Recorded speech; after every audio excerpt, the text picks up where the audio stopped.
A special thank you to each of our subscribers who make this channel possible. Here's today's story. In a bold move that has sparked intense debate across the nation, President Trump has suggested the deployment of National Guard troops to cities grappling with rising crime rates, including Chicago, New York, and Baltimore.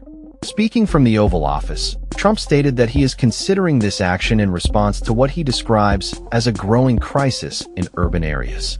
His comments come amid a backdrop of political tension, particularly with Democratic governors who have expressed strong opposition to such deployments. The president's remarks were made in the context of a potential partnership with Louisiana's Republican Governor Jeff Landry, who has shown willingness to accept federal assistance in addressing crime in New Orleans. Trump's assertion that he could straighten out crime in these cities within 2 weeks has drawn both skepticism and support, highlighting the divide in public opinion on the role of federal troops in domestic law enforcement. Critics of Trump's proposal argue that deploying the National Guard could escalate tensions and lead to further unrest, especially in cities where local governance is already strained.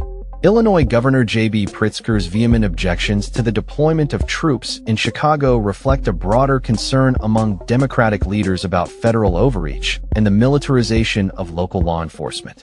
Trump's administration is currently facing legal challenges regarding the deployment of National Guard troops, particularly in Los Angeles, where a federal judge ruled that the use of military personnel for domestic law enforcement violated federal laws.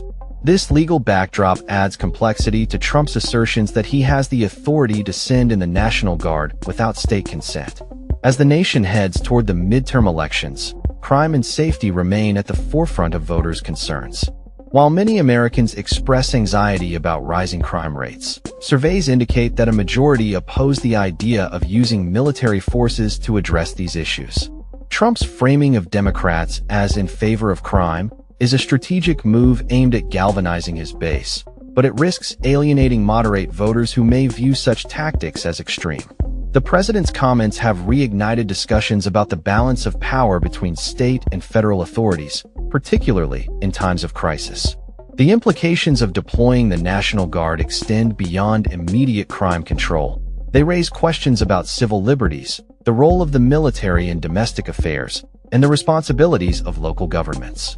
As the political landscape continues to evolve, the conversation surrounding Trump's National Guard proposal will undoubtedly shape the narrative leading into the elections.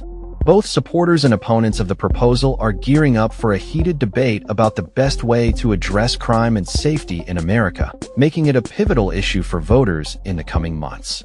That's all for this story. We upload videos every day covering many different subjects, so hit that subscribe button to stay informed. Thanks for watching.